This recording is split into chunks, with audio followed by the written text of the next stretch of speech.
Fala galera, beleza? Chegando aqui com mais um vídeo para vocês, né, no canal. Agora finalmente falando sobre super-heróis, que vai ser recorrente aqui, né? No primeiro vídeo eu quis começar um pouquinho diferente, né? Falando de HQs ali, gibis, quadrinhos que não são de super-heróis, né? Que podem atrair pessoas para esse universo dos quadrinhos. Mas agora, né, nesse vídeo aqui, a gente vai estar indicando aqui 10 HQs, né, da DC, né? Depois eu vou estar fazendo um vídeo também sobre HQs da Marvel, né? Essas aqui são HQs para iniciar, né? Como assim? São HQs para quem não conhece, né, o universo de super-heróis da DC, que esteja interessado em começar. Não são necessariamente as melhores HQs que eu selecionei aqui, mas são boas HQs para quem está querendo aí um ponto de partida, porque o universo de quadrinhos, principalmente super-heróis, é muito vasto. Da DC Comics, então, nem se fala. Então, eu selecionei algumas aqui se encaixam como melhores HQs, né, da minha coleção, né, mas o foco aqui não é esse. Os vídeos eles sempre vão ter essa coisa de indicação, então a gente vai ter vídeo sobre melhores HQs de todos os tempos, pelo menos para mim, na minha opinião, da minha coleção, melhores HQs da Marvel, melhores HQs da DC, mas esse aqui é um vídeo para iniciar mesmo a pessoa, né, no universo de quadrinhos da DC Comics. Posteriormente eu vou fazer também da Marvel. E já começando aqui de cara, né, com ele, né, o personagem que é o pilar da DC, né? É a cara da DC, que é o Superman, né? Essa aqui, Superman, o Homem de Aço, do John Byrne. John Byrne, que é o roteirista e desenhista dessa edição aqui, né? Essa foi primeiramente uma minissérie que foi lançada, depois o John Byrne continuou, né, escrevendo e desenhando o Superman por um longo tempo. Mas para começar, né, essa aqui é realmente a origem do Superman, né, que foi, digamos assim, recontada pelo John Byrne. Aqui o Superman já tinha por volta de 50 anos aqui, né, da sua criação. Então a DC fez um evento ali chamado Crise nas Infinitas Terras para reformular o seu universo, né, reorganizar, que vinha, né, já de muito tempo ali. E o John Byrne, que era um dos gênios dos quadrinhos da época, foi escolhido para, né, recontar aqui a origem do Superman. John Byrne realmente é um monstro. E quando eu falo origem, eu quero dizer origem mesmo, assim, desde o nascimento do Superman, ali em Krypton, né? Como muita gente sabe, com os seus pais biológicos, Jor-El e Lara, enviando ele para a Terra, né? Ali, né? Já que o planeta Krypton viria a se autodestruir, digamos assim, uma catástrofe natural, né? E vai passando ali pela vida do Clark até os pais adotivos dele encontrarem ele no campo, né, na cidadezinha de Smallville, e passa pela adolescência dele até o momento em que ele está jogando futebol americano. Tem todo o lance dos pais dele se preocupados, né, das pessoas descobrirem os poderes dele. E depois ele vai, né, mostra ele ali saindo de Smallville, partindo para Metrópolis, né, agindo ali, né, fazendo alguns salvamentos ali sem o uniforme ainda de Superman. E depois ele acaba assumindo a identidade, né, de Superman, com os pais dele ali dando todo o apoio, né, e indo para Metrópolis, né, finalmente assumindo mesmo a identidade de Superman. Uma HQ muito bacana, mostra ali o início da relação dele, né, conhecendo a Lois Lane, né, conhecendo o pessoal ali do Planeta Diário, onde ele iria trabalhar como jornalista. Tem até uma história onde ele age aqui, acaba conhecendo o Batman, né, pela primeira vez, e vão ter ali uma aventura, né, juntos, né, contra uma vilã clássica dos quadrinhos aí da DC Comics. Enfim, um quadrinho muito bacana para conhecer, né, o personagem, para começar a conhecer a DC. E aqui em seguida nós temos a Mulher Maravilha, do Jorge Pérez, outro gênio dos quadrinhos aí, escrevendo e desenhando também aqui, né?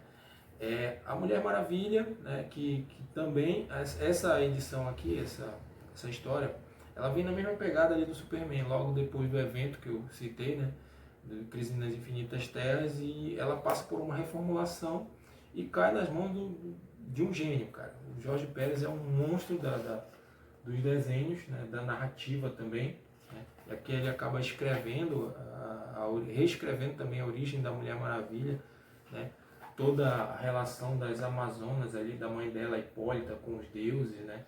Toda uma situação ali que envolve, antes do nascimento mesmo, essa aqui também, bem origem mesmo, né? Uma confusão ali com o Hércules, né? Que tem todo um lance de abuso dele, né? Em relação às Amazonas e a forma como elas se libertam dele. E até o momento em que a Diana é concebida, né? E aqui nessa origem ela é concebida mesmo do barro, né? A Hipólita molda ela no barro e os deuses dão o sopro de vida nela, né? E cedendo também alguns poderes. Aqui vai mostrar o momento, né, em que ela se torna realmente a Mulher Maravilha, no traço maravilhoso do Jorge Pérez. Para mim, ele faz a Mulher Maravilha definitiva. Vai mostrar ela indo para o mundo dos homens, né, como ela vai desenvolver essa relação, né, com os homens. A Diana enfrentando aqui vários desafios, né, monstros, deuses, né, demônios, bruxos e todo tipo de inimigos aqui, né. É uma HQ muito bacana, cheia de aventura, de ação mesmo, porradaria para quem curte mesmo, coisa de super-herói, raiz, clássica. Então, aqui, Mulher Maravilha do Jorge Pérez. Essas edições você provavelmente encontra aí em sebos, em lojas online, né? E tem várias versões dela por várias editoras, não é difícil encontrar. Aqui nós seguimos com Batman do ano 1, do Frank Miller, mais um gênio dos quadrinhos aí, fazendo outra origem de um super-herói da DC. Aqui o Frank Miller, né, que também desenha, mas nesse caso aqui ele faz uma parceria com o desenhista David Mazzucchelli e uma parceria fantástica. Batman 1 é uma verdadeira obra-prima, uma narrativa perfeita, né, uma história muito bem contada, né, que mostra ali o Bruce Wayne retornando a Gotham, né, após um tempo fora ali, treinando, né, se preparando para retornar e combater o crime. E cara, tudo que você conhece de Batman hoje, todas as sementes foram plantadas aqui nessa história, né? A relação dele com o Alfred, com o Jim Gordon, né? Na verdade é uma história não só do Batman, mas também aborda muito o lado do Bruce Wayne mesmo, né? A psique do Bruce Wayne ali. E também um protagonismo para o Jim Gordon, né? Que você percebe ali que ele vai contando a história do Jim Gordon, também chegando a Gotham, né, e tendo, né, que lidar com uma polícia totalmente corrupta, uma cidade suja mesmo, né. E você não vê não só o ponto de vista do Bruce Wayne, do Batman, como do Gordon também, tendo problemas ali com a esposa grávida, né, várias situações envolvendo eles ali, né, e um traço magistral do David Mazzucchelli. Essa HQ aqui ela também foi usada como base para o filme Batman 1. Muitas cenas que você viu no filme você vai reconhecer aqui, né, que são bem parecidas, né, e não tem como, realmente é a origem definitiva do Batman. E aqui você vê também o início da relação dele, você tem também uma breve origem ali da Mulher Gato, né, contando como ela surge na vida do Batman. E fantástico, um clássico, né? Todas essas que eu indiquei aqui até agora são ali dos anos 80. Anos 80 que foi uma época maravilhosa para os quadrinhos, né? Onde surgiram histórias ali que viraram verdadeiros clássicos. Aqui a gente já sai um pouco dos anos 80, é uma história um pouco atual, digamos assim, mais recente, né? Porém, com toda uma pegada bem clássica, que é Shazam e a Sociedade dos Monstros, pelo Jeff Smith. Jeff Smith aqui ele escreve e desenha, tá? Então você vai ter uma história aqui com um traço bonito, né? Apesar de simples, né? Aqui ó, a entrada aqui, uma capa bacana do Jeff Smith, né? Que mostra a história do Billy Batson, né? Esse garotinho aqui, órfão, que vive num bairro ali, né? Bem pobre, né? Da cidade dele, e ele vai em algum momento, né? Ser escolhido pelo Mago Shazam ali, aqui, mostrando o encontro dele com o Mago Shazam, e para se tornar o Capitão Marvel, né? Aqui o título da história é Shazam e a Sociedade dos Monstros, mas o personagem em si ainda é chamado de Capitão Marvel aqui. E foi trocado o nome depois por questões de direitos autorais, né? Para não confundir com algum personagem da editora Marvel Comics. E aqui é uma história bacana, simples, né? Mas muito bem contada, muito bem narrada aí pelo Jeff Smith. Uma história assim para todas as idades. Muito boa para introduzir, inclusive crianças também, não que seja uma história infantil. É bem diferente assim do filme do Shazam, onde ali o personagem, para mim pelo menos, foi retratado de uma maneira muito imbecilizada. Essa é a palavra, tá? Eu não curto muito o filme do Shazam, tem algumas coisas ali que até que a gente aproveita, mas no geral acho muito fraco, né? O problema foi que eles, eu acredito assim, que dá para fazer um filme do Shazam infantil, mas sem ser idiotizado, como foi, né? Enfim, eu recomendo, sempre que a pessoa quer ver um filme de super-herói, é procurar ler o quadrinho, né? Antes, para poder conhecer e ver como é realmente o personagem, qual é a personalidade dele realmente nos quadrinhos. Então tá aí, Shazam e a Sociedade dos Monstros, um gibi para todas as idades, né? Para você conhecer ali não só o Shazam como a DC Comics. Aqui nós seguimos para Lanterna Verde, Origem Secreta, uma história do Jeff Jones, né?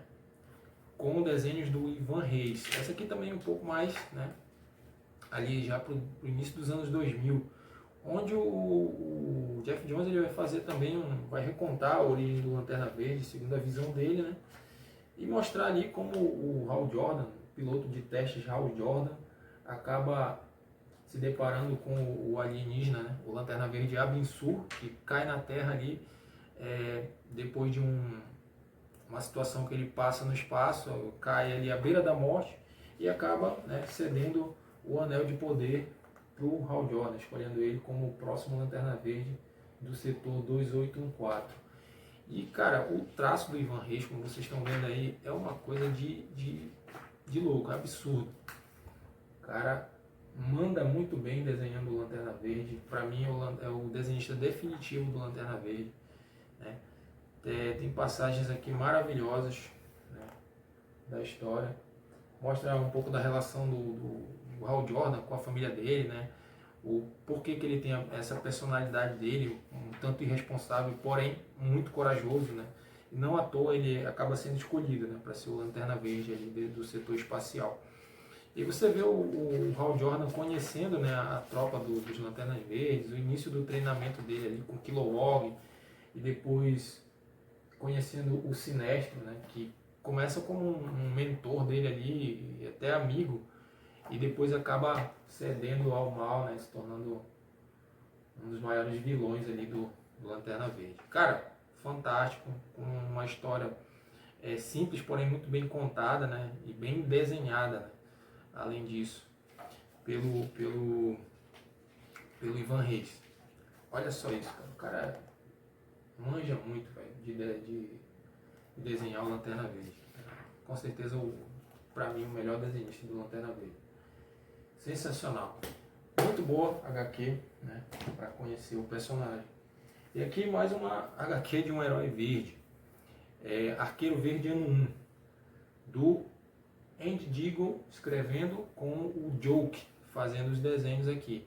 E para quem curtiu aí o seriado, né, do Arqueiro Verde, o Arrow, que eu gosto bastante até da primeira, da segunda temporada, depois eu acho que se perdeu muito ali, né, virando mesmo uma novelona ali, né, com um roteiro bem fraco, Mas as duas primeiras temporadas, querendo ou não, são muito baseadas nisso aqui, né? Os flashbacks ali que eles trabalham, você pode reconhecer muito nessa história aqui. Que mostra, né, o Oliver Queen, né, um playboy daquele tipo bem babaca mesmo, beberrão, né, que só gosta de farra ali, né, não tá nem aí pra nada. E de repente ele sai numa viagem ali de barco, né, e sofre uma traição, digamos assim, né, e acaba naufragando, né, com o barco, caindo numa ilha inóspita ali, afastada, e dessa forma ele vai ter que se virar ali para sobreviver, né, criar recursos, né, criar o seu próprio arco para poder sobreviver nessa ilha e tentar voltar para casa. Uma HQ muito bacana, inclusive para quem gosta daquele filme Náufrago, né, com Tom Hanks, vai curtir bastante também, né? Que tem muito daquele clima ali, né, de sobrevivência, só que aqui com um pouco mais de ação, né? Um negócio um pouco mais, né, mais voltado para aventura também. O arqueiro, o Oliver Queen, no caso aqui ainda, né, encontrando contrabandistas ali na ilha e tendo que lidar com isso, né? Aprendendo a lutar, aprendendo a sobreviver mesmo, né? E pô, cara, esse aqui é sensacional. O desenho do Joke, né? Muito bacana também. Narrativa do Andy Digo, que é um cara que eu gosto, como roteirista ali. Show de bola. Né? Arqueiro Verde ano 1, né? Mais uma indicação ali para iniciar nos quadrinhos da DC. Aqui nós temos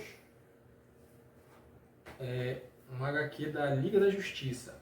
Essa aqui em duas partes, tá? Justiça, do Alex Ross. E nós temos aqui a edição da Eagle Moss, ela foi dividida em duas partes, né? Mas basicamente nós temos os super-heróis da DC, da Liga da Justiça, enfrentando a Legião do Mal, né? Ali. É uma história onde você vai ter praticamente todo o panteão ali da DC, né? Todos os personagens, né, enfrentando todos os seus maiores inimigos. E numa arte espetacular do Alex Ross, né? Não tem como você olhar para isso aqui e simplesmente não ficar babando, né, em cima de cada página, porque o cara realmente é um monstro. Sendo que aqui ele faz apenas a pintura, tá? O desenho é do, deixa eu ver aqui, Doug Braithwaite, né? Ele faz a pintura sobre os desenhos desse cara aqui, que é como se fosse um discípulo dele, digamos assim, né? E fica sensacional, cara. A história, né, é baseada ali nos desenhos animados dos Super Amigos, né? Aquele desenho da Liga da Justiça bem antigo mesmo, clássico, que o Alex Ross era fã, e ele acaba querendo retratar de uma maneira aqui mais realista, né? E o bacana aqui é que às vezes a história pode parecer que está sendo um pouco prolongada demais, mas o bacana aqui é ver que os personagens estão sendo muito bem retratados, entendeu? Estão muito bem caracterizados, todos eles, né? Acontecem várias reviravoltas ali, né? Você tem o Flash, o Lanterna Verde, todos muito bem caracterizados. E os vilões ali agindo, né, de uma forma bem diferente para tentar eliminar a Liga da Justiça. Uma HQ fantástica e magistralmente pintada pelo Alex Ross. Aqui, mostrar um pouco dos desenhos aqui nas duas partes aqui, para vocês terem uma noção, né? Aqui o Shazam, né? Então aparece praticamente todos os personagens ali da Liga da Justiça, né, atuando aqui, né, nessa luta contra os vilões. Olha o Lanterna Verde do Alex Ross aí. Espetacular. É um espetáculo essa história. Eu particularmente gosto muito, né? Tem aqui muita porradaria, muitas lutas aqui, né, envolvendo os super-heróis, os vilões. E cada página aqui pode ser feito um quadro, né? Porque isso aqui é absurdo. Enfim, mais uma HQ aí da Liga da Justiça. Aqui nós temos Liga da Justiça, o Prego, né? O Prego, esse nome estranho, mas assim, é essa HQ é escrita e desenhada pelo Alan Davis. Alan Davis, que é um gigante também da indústria dos quadrinhos de super-heróis. Para mim, o melhor desenhista de super-heróis, né, na minha humilde opinião. Gosto muito do traço do Alan Davis. É um traço simples, é um traço que faz parecer fácil, né, desenhar, mas que não tem nada disso, né. Ele tem uma fluidez muito grande no traço dele, uma narrativa, né, muito bacana. E aqui a história, o Liga da Justiça, o prego, é simplesmente porque o mundo aqui ele sente a falta do Superman. O que acontece? Esse prego do título foi o prego que furou o pneu dos Kent, né, do casal Jonathan e Martha Kent, e impediu de eles encontrarem o Kal-El, né, o Superman que cai na Terra, né, enviado de Krypton. Então ele acaba sendo criado por outras pessoas de uma maneira escondida, digamos assim, né, e o mundo aprende a viver sem o Superman, sem nunca ter conhecido o Superman. Existem os outros heróis, né, eles vivem ali, né, formam a Liga da Justiça, só que tudo acontece de maneira bem diferente pelo fato do Superman não estar ali presente, né? Você sente que falta essa luz, né, ali para o universo DC, né? Então o Alan Davis ele vai contando aqui essa narrativa de maneira brilhante, né, mostrando a falta que o Superman faz no universo DC. Tem várias passagens aqui que eu acho sensacionais, até emocionantes, né, digamos assim, sempre no traço lindo do Alan Davis. Então isso aqui é uma maravilha, pode ir, né, pode ir com fé, que é tiro certo essa história aqui. Essa aqui é os maiores super-heróis do mundo. Isso aqui é uma verdadeira obra-prima, né? Uma história ali que é do Paul Dini, né, com o Alex Ross, né? Na verdade não uma história, várias histórias dos personagens da DC, né?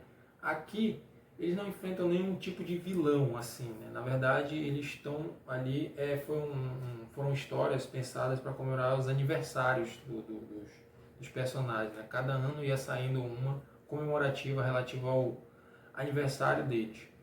Aí nós temos aqui a história Superman Paz na Terra, onde o Superman ele vai acabar tentando combater a fome no mundo, né?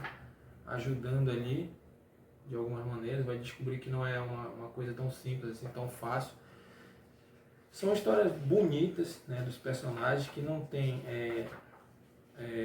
eles combatendo assim nenhum super vilão, mas sim assim problemas sociais mesmo do mundo, né? Aí nós temos, depois da do Superman, nós temos do Batman, né, que é Guerra ao Crime, né, sempre no traço maravilhoso do Alex Ross.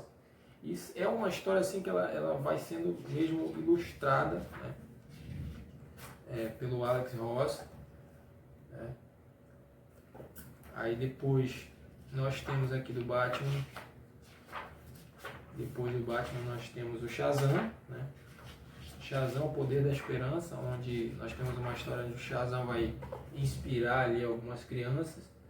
Nós acabamos tendo uma relação dele ali, se identificando com um garoto ali, né, que tem problemas com o pai, ajudando crianças ali em um hospital para crianças, né, com doenças terminais. Tem cenas muito envolventes aqui, muito emocionantes, né? E, cara, mostra um lado dos super-heróis que eu acho que falta assim nos filmes, né? Falta eles abordarem esse lado um pouco mais humano. Os filmes eles puxam muito para aquele lado da aventura, tal, da ação, das cenas, às vezes até exageradas, né? E esquecem um pouco desse lado mais humano. Aí nós temos aqui depois da história do Shazam, da Mulher Maravilha, né? Mulher Maravilha, acho que é o Espírito da Verdade, o nome da história. E, cara, isso aqui é maravilhoso também, cara. Aqui a Mulher Maravilha vai até o Oriente Médio, né, enfrentar todo aquele lance do preconceito, da repressão das mulheres ali. E, mano, sempre no traço lindo, maravilhoso do Alex Ross, né? que ele vai retratar os heróis da maneira mais linda possível. Depois nós temos uma história de origens da Liga da Justiça, ali de cada membro, né, da Liga da Justiça. E por fim, uma história da Liga da Justiça propriamente dita. É Liga da Justiça, Liberdade e Justiça, onde eles vão acabar tendo que lidar com um vírus alienígena ali. É uma história, assim, em relação às outras, é uma história um pouquinho mais fraca, mas mesmo assim eu gosto bastante, né? Que mostra a Liga da Justiça lidando com um inimigo pouco comum, né? Um vírus alienígena que acaba assolando ali a humanidade, e eles têm que lidar com isso. Enfim, são histórias muito bacanas, muito bem desenhadas ali, ilustradas, né, pelo Alex Ross, e vale muito a pena, né? Aqui nós temos Reino do Amanhã. Reino do Amanhã, uma verdadeira obra-prima ali dos anos 90, né? Anos 90 é uma época muito criticada, mas mesmo assim já gerou algumas obras-primas, né?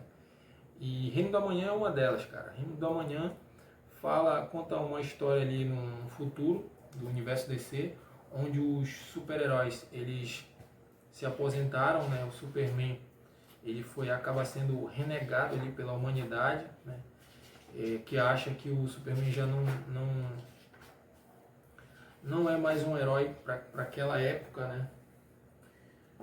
Ele acaba sendo substituído, digamos assim, né, por heróis mais violentos, heróis com métodos mais brutais, né, que não se importam, né, de matar os seus inimigos. E a população já não aceita mais um herói como o Superman. Ele acaba se exilando ali na Fortaleza da Solidão, e acontece que os novos heróis que vão surgindo, eles são, digamos assim, meio que responsáveis e não se importam com a vida das pessoas e salvar as pessoas. Eles apenas querem lutar e lutar, né? E a Mulher Maravilha, vendo todo esse caos, ela vai até o Superman chamar ele, né, para voltar, né, e tentar controlar isso.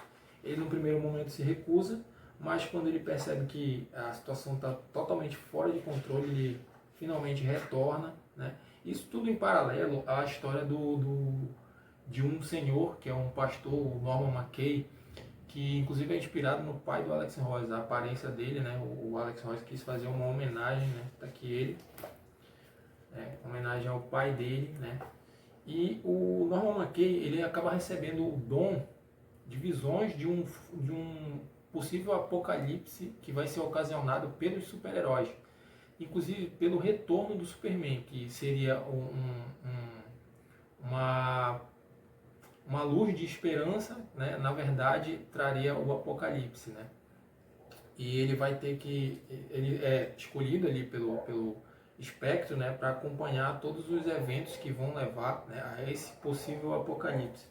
Isso aqui é sensacional. Aqui também é trabalhado muito assim com vários personagens da DC, né?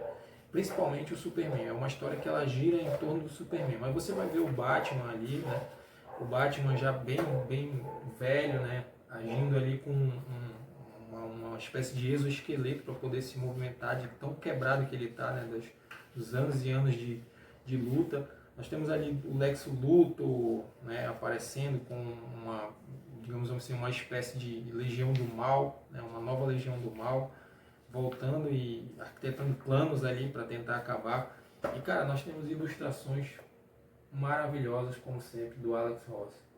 Então isso aqui é um trabalho lindo, né? É uma HQ que você pode começar a ler quadrinhos por ela, assim, que eu acredito que você vai se interessar em buscar mais, conhecer mais o universo DC, um verdadeiro clássico absoluto.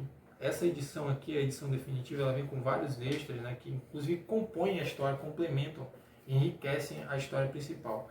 Então, aqui, Reino do Amanhã, a última indicação aí para vocês. Isso aqui é uma obra-prima e vale muito a pena conferir. Então tá aí, galera, essas aí são as HQs que eu indico para vocês conhecerem o universo DC, né? Em breve eu estou voltando aí com um vídeo indicando HQs da Marvel, beleza? Então é isso, vou ficando por aqui, até a próxima, valeu!